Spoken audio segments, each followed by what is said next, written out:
तो स्टूडेंट्स आज हम स्टार्ट करेंगे कॉम्प्लेक्स नंबर एक्सरसाइज 5.2। अब एक्सरसाइज शुरू करने से पहले हम जो 5.2 का कुछ बेसिक है पहले वो पढ़ लेते हैं। अगर बेसिक नहीं करेंगे तो एक्सरसाइज नहीं होगी फिर। तो इसमें आपके दो टॉपिक हैं, एक है आर्गेंट प्लेन और एक है polar representation of complex number. तो पहले है आर्गेंट प्लेन। आर्गेंट प्लेन क्या होती है? आर्गेंट प्लेन में हम क्या करते हैं, कॉम्प्लेक्स नंबर को मान लो z is equal to 2 + 3 iota है, इसे प्लॉट करना आपने। जैसे पहले अभी पढ़ा हमने कार्टेशियन प्लेन, जैसे 2 और 3 है, इसका अगर आपने ग्राफ प्लॉट करना तो कैसे करते हैं? हम क्या करते हैं, एक एक्स एक्सिस ले लेते हैं, ये एक्स एक्सिस होगी और एक वाई एक्सिस होगी। यहां पर आ गया 1 2 3, इस तरफ 1 2 3, -1 -2 -3 और -1 -2। अब 2, ये जो 2 वैल्यू है ये है वैल्यू किसकी? x, और 3 जो है ये वैल्यू किसकी है? y की। अब x एक्सिस पे 2 कहां पर है? x2 मतलब कि जो 2 है ये x एक्सिस पर है, तो x एक्सिस पे 2 कहां पर है? यहां। और y एक्सिस पे 3 कहां पर है? ये देखिए y + 3 है तो यहां पर है। अगर हम इसको देखना आपने, ये दोनों पॉइंट कहां पर मीट करते हैं। अगर हम इसको प्रोड्यूस करें तो ये यहां पर आएगा, इसको प्रोड्यूस करेंगे तो यहां पर। तो ये जो पॉइंट है यहां पर आके मीट करेंगे तो यहां पर ये दोनों पॉइंट 2 और 3 इस तरह से बता दिए हमें। और इस प्लेन को हम क्या कहते हैं? Cartesian plane. अभी तक आपने ये पढ़ा कार्टेशियन प्लेन कि अगर 2 और 3 अगर आपने अगर इस तरह से आ जाए z is equal to 2 + 3 iota, तो किस तरह से रिप्रेजेंट करोगे आप इसमें? तो इसमें और अब आर्गेंट प्लेन क्या है? इसमें भी इसी तरह से 2 एक्सिस होती हैं, बिल्कुल सेम इसी तरह से। यहां पर काउंट 1 2 3 4 माइनस, यहां पर 1 2 3 -1 -2, इस तरफ -1 -2 -3। अब इसमें ये एक्स एक्सिस है, यहां पर ये जो एक्सिस है इसे हम कहते हैं रियल एक्सिस। आर्गेंट प्लेन में इसको कहते हैं हम रियल एक्सिस और ये इमेजिनरी एक्सिस हो गई। अब z को आपने रिप्रेजेंट इस ये प्लॉट करना आपने, ये वैल्यू लेकर। अब किस तरह से करेंगे? यहां पर तो आयोटा आ गया, यहां पर तो सिर्फ 2 और 3 था तो हमने कर लिया इस तरह। यहां पे 2 + 3 आयोटा आ गया। तो रियल एक्सिस और इमेजिनरी एक्सिस है, तो हम क्या करेंगे, यहां से पहले रियल पार्ट बताएंगे कि कौन सा z का। तो रियल पार्ट ऑफ z कौन सा है? 2 है। और इमेजिनरी पार्ट ऑफ z क्या है? 3 है। तो बिल्कुल सेम जैसे हमने यहां पर प्लॉट किया है, बिल्कुल सेम यहां पर भी प्लॉट करना है। तो ये 2 आ गया real of z, real axis पे 2 यहां पर है। इसको अगर हम प्रोड्यूस करें और ये 3 है इमेजिनरी यहां पर है, तो इसको प्रोड्यूस करें तो कहां पर मिलेंगे? इस पॉइंट पर मिलेंगे। तो यहां पर हम लिख लेंगे 2 और 3। अब ये आपका ओरिजिन है, ये पॉइंट आपका ओरिजिन है। और जहां पर ये जो आपने प्लॉट किया ये पॉइंट, इस पॉइंट से इस पॉइंट तक का जो डिस्टेंस है इसे हम क्या कहेंगे? इसे हम कहेंगे r। तो ये जो r है, अब इसकी कोई वैल्यू होगी r की, तो इसका एक जो वैल्यू जो होती है इसकी, r is equal to square root of x² plus y² लिखते हैं, x² प्लस y²। इस r को हम क्या कहते हैं? मॉडुलस कहते हैं। आपकी जो सेकंड एक्सरसाइज है उसमें इस तरह के क्वेश्चन होंगे, आपको मॉडुलस फाइंड करना पड़ेगा। तो बिल्कुल इजी है, x² प्लस y²। तो एग्जाम्पल अगर मान लो कि आपको क्वेश्चन में फर्स्ट क्वेश्चन में ही है कि आपको आर्गुमेंट और मॉडुलस फाइंड करना। आर्गुमेंट अभी हमने पढ़ा नहीं है, पहले मॉडुलस में किस तरह से फाइंड करेंगे। एग्जाम्पल इसी तरह से होगा, z होगा आपके कोई कॉम्प्लेक्स नंबर 2 + 3 आयोटा, इसका मॉडुलस बताइए क्या है। तो हमारे पास फॉर्मूला है मॉडुलस का क्या? r is equal to x² plus y²। तो अब x² कौन सा है? x की वैल्यू कौन सी है? y की वैल्यू कौन सी है? x इज इक्वल टू, यहां से जो रियल पार्ट है वो क्या है आपका?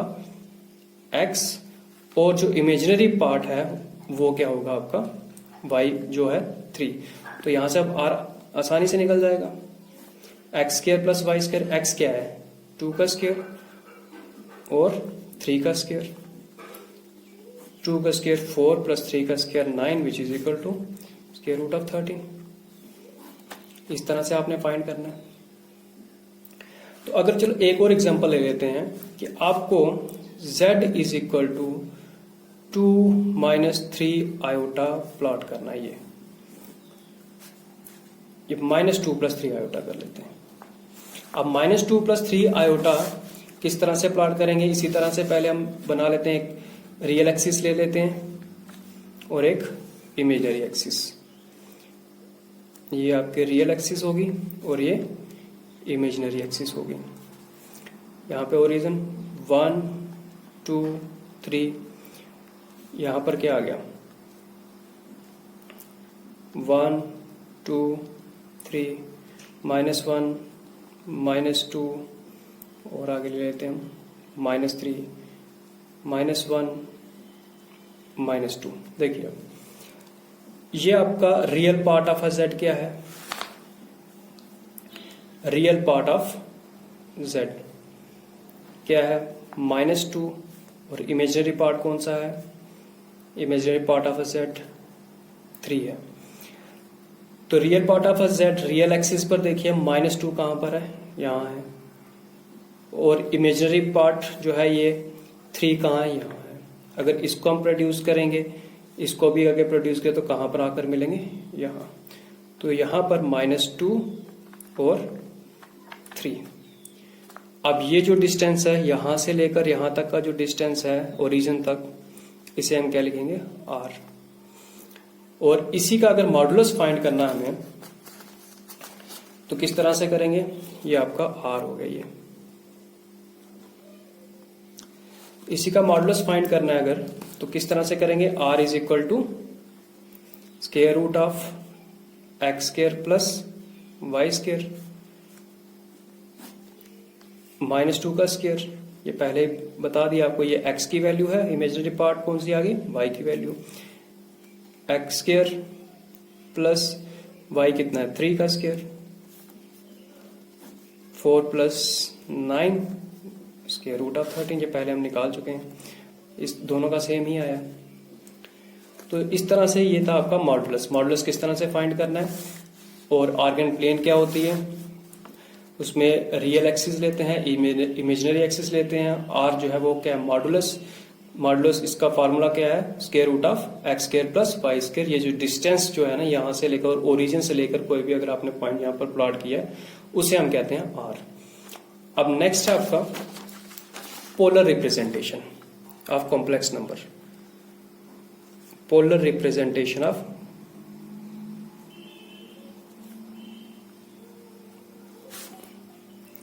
Complex number.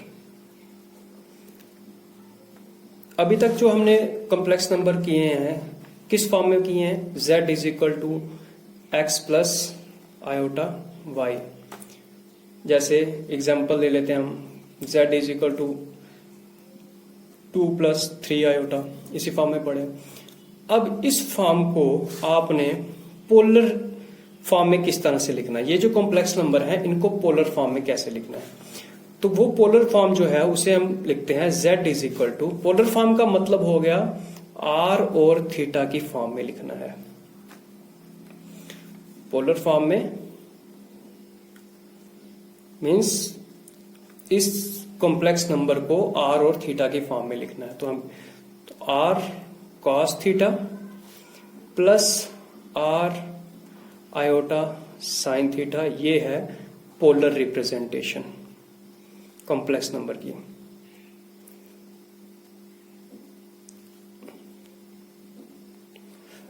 अब हमें जरूरत किसकी पड़ेगी? एक तो r फाइंड करना है हमें और एक थीटा।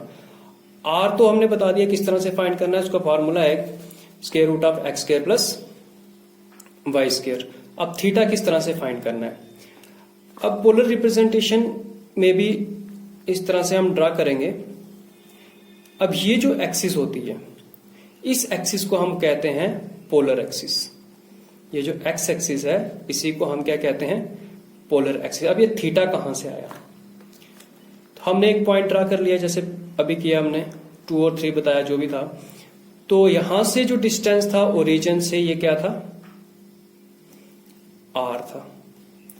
इस पोलर एक्सिस के साथ इस आर जो यहां पर जो एंगल बना है पोलर एक्सिस के साथ, इसे हम क्या कहते हैं, थीटा। ये जो एंगल होता है थीटा। और ये जो आर और थीटा है, आर और थीटा, इनको हम क्या कहते हैं, पोलर कोऑर्डिनेट्स। पोलर कोऑर्डिनेट्स कहते हैं।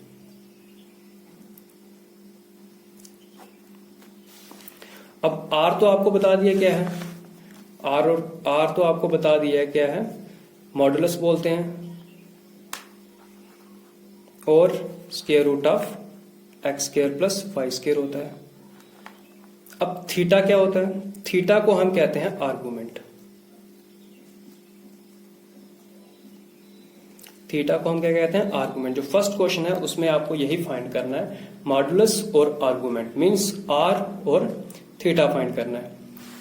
अब थीटा आप किस तरह से लोगे, अब आर तो हो गया फाइंड, थीटा किस तरह से फाइंड करेंगे। थीटा के लिए एक याद रखना आपने, आपके पास एक एंगल है, मान लेते हैं अल्फा, इसे हम बोलते हैं अल्फा। तो ये किसके इक्वल होता है, tan inverse mod of y upon x, tan inverse y upon x.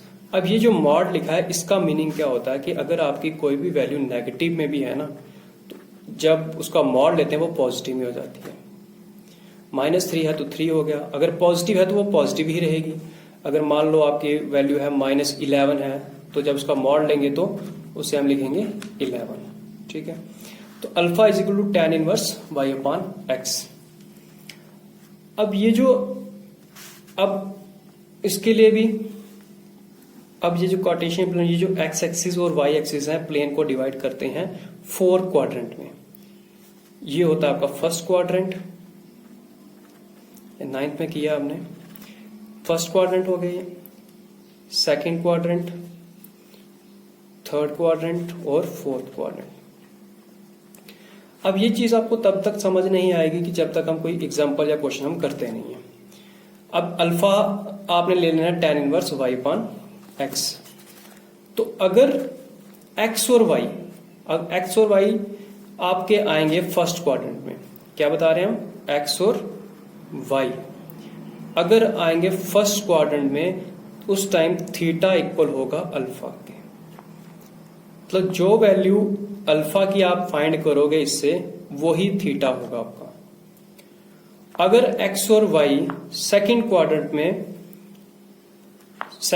में आते हैं, अब पहले फर्स्ट क्वाड्रेंट में x और y की वैल्यू पॉजिटिव होती है नेगेटिव होती है, पहले वो देख लेते हैं। फर्स्ट क्वाड्रेंट में x की वैल्यू भी प्लस होती है और y की वैल्यू भी क्या होती है, प्लस। ये आपको बताया अभी पहले। सेकंड क्वाड्रेंट में क्या होता है, x की वैल्यू नेगेटिव होती है और y की वैल्यू पॉजिटिव। पहली वैल्यू जो होती है वो x की, दूसरी y की। फिर इसके अपोजिट देख लो, अगर ये प्लस प्लस है इस क्वाड्रेंट में, तो इस क्वाड्रेंट में क्या होगा, यहां पर x भी माइनस और y भी माइनस। यहां माइनस प्लस था तो यहां पर प्लस और माइनस। अगर आपको फिर भी कंफ्यूजन रहती है कि भूल जाओ कभी कि प्लस किस में है माइनस किस में है, लेकिन आपको x और y की वैल्यू पता है, तो फिर किस तरह से पता चलेगा कि आपको फर्स्ट में है या सेकंड में है। अब जैसे हमने ये क्वेश्चन किया था, यहां पर x की वैल्यू आपकी -2 है और y की कितनी है, 3 है। अब अगर भूल जाओ कि साइन फर्स्ट क्वाड्रेंट में कौन सा सेकंड में कौन सा था, तो आप इसको प्लॉट कर लो। कैसे, आपने प्लॉट किया था जब, तो ये हमारा यहां पर आ गया था। प्लॉट करने से ही आपको पता चल जाएगा कि कौन सा क्वाड्रेंट है, ये सेकंड में है। तो इसी तरह से आप उसको प्लॉट कर सकते हो अगर साइन भूल जाओ, लेकिन फिर भी आपको ये याद होना चाहिए कि फर्स्ट क्वाड्रेंट में x और y दोनों पॉजिटिव होते हैं, सेकंड में negative positive, negative negative, positive negative. अब अगर x और y दोनों पॉजिटिव हैं, theta is equal to alpha. अगर सेकंड क्वाड्रेंट में आते हैं x और y, उस टाइम जो थीटा है वो इक्वल होगा पाई माइनस अल्फा के। थीटा किसके इक्वल होगा, पाई माइनस अल्फा के। अगर थीटा अगर दोनों नेगेटिव आती है, मीन्स थर्ड क्वाड्रेंट में आते हैं, तो थीटा इक्वल होगा ये जो आपका पाई माइनस अल्फा है इसी का नेगेटिव, पाई माइनस अल्फा। और अगर आती हैं फोर्थ क्वाड्रेंट में तो इसी का negative, theta is equal to minus alpha. तो ये जब हम एग्जाम्पल करेंगे तो तब आपको समझ आ जाएगा। अब हम एग्जाम्पल लेकर करते हैं कि theta is equal to alpha किस तरह से, थीटा किस तरह से फाइंड करना है आपने। तो एग्जाम्पल हम ले लेते हैं, z is equal to 1 plus √3 iota. इसमें आपको फाइंड करना है मॉडुलस भी एंड आर्गुमेंट। आर्गुमेंट क्या हो गया, थीटा ही हो गया। तो सबसे पहले x क्या है, ये x हो गया, रियल पार्ट है, ये क्या हो गया y। तो r आप आसानी से निकाल सकते हो, r is equal to, short में करते हैं थोड़ा सा, r is equal to x square plus y square, 1 का स्क्वायर प्लस √3 का स्क्वायर। ये स्क्वायर रूट कैंसिल, 1 का स्क्वायर 1, तो यहां पर क्या रह गया 3 + 1 4, तो 4 का स्क्वायर रूट क्या हो गया 2। तो ये r आपका इजिली आ गया। अब हमें फाइंड करना है थीटा। तो थीटा के लिए हम कहां पर जाएंगे, सबसे पहले आपने यही फॉर्मूला लिखना है, कौन सा, alpha is equal to tan inverse mod of y by x। अब देखिए y और x आपने कहां से लेना है, अभी हमने फाइंड किया ये एक्स स्क्वायर, एक्स क्या था 1 और y क्या है √3, तो y की वैल्यू क्या होगी, और √3 अपॉन x की वैल्यू 1। अब ये पहले से ही पॉजिटिव है तो वैल्यू पॉजिटिव ही रहेगी। लेकिन ये जो tan इनवर्स है, अगर आप इसको इस तरफ ले आए तो tan इनवर्स है, इस तरफ आकर ये बन जाएगा आपका tan अल्फा लिखेंगे। तो यहां पर सिर्फ रह गया √3। अब मॉड नहीं लिखना क्योंकि इसके पॉजिटिव है तो पॉजिटिव लिखेंगे। अब √3 है इस तरफ tan अल्फा है, हमें वैल्यू चाहिए अल्फा की। तो √3 को हम क्या लिख सकते हैं, tan अल्फा। √3 वैल्यू कब होती है, देखिए पाई की जो वैल्यू होती है, आपने 10th में पढ़ा होगा 22/7, लेकिन पाई की जो वैल्यू है वो 180 डिग्री लेंगे हम यहां पर। Pi is equal to 180 degree radian में होता है। तो tan अल्फा की वैल्यू √3 कब होती है, सिर्फ √3 होती है। 10th में पढ़ा आपने tan 60 डिग्री हो तो, tan 60 डिग्री हो तो क्या होता है √3। लेकिन हमने क्या करना है, इसको पाई में लिखना है। हम लिख सकते हैं tan, देखो पाई में लिखेंगे तो 180 डिग्री लिखेंगे हम, हमें चाहिए 60 डिग्री। 180 को किससे डिवाइड करें तो 60 आएगा, 3 से करेंगे, 3 × 6 60 डिग्री तभी आएगा। तो पाई, इस 180 की जगह हम पाई लिख सकते हैं, अपॉन 3 लिख सकते हैं। मतलब पाई 180 अपॉन 3 करें तो 60 आता, तो यहां पर हम क्या लिखेंगे, पाई अपॉन 3। जैसे tan 60 की वैल्यू होती है √3, इसी तरह tan π/3 की वैल्यू होती है √3। ये tan और ये tan कैंसिल हो गए, तो अल्फा क्या आ गया आपका π/3, π/3। अब अल्फा की वैल्यू आ गई। अब हमने अल्फा की वैल्यू देखकर हमें फाइंड करनी है थीटा के। लेकिन थीटा के लिए हमें x और y की जरूरत पड़ेगी, कि हमें देखना है x की वैल्यू पॉजिटिव है नेगेटिव है। अब देखिए यहां पर x की वैल्यू,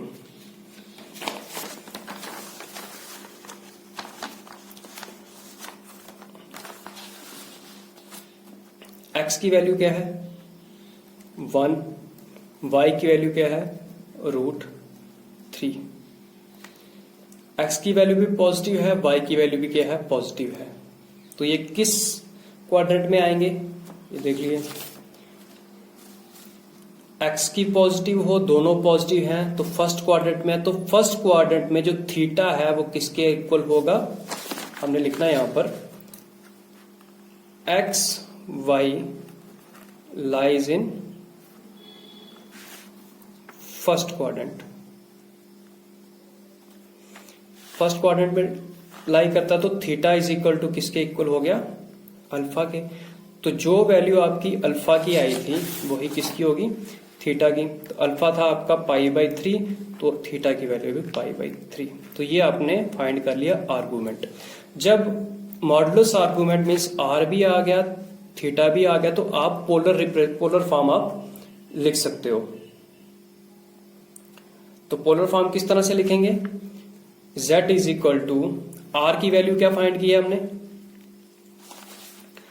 आर की वैल्यू हमने फाइंड की है 2, आर की वैल्यू 2 है। Cos theta means cos theta क्या है π/3 प्लस फिर से आर, साइन थीटा था तो साइन थीटा की वैल्यू क्या है π/3।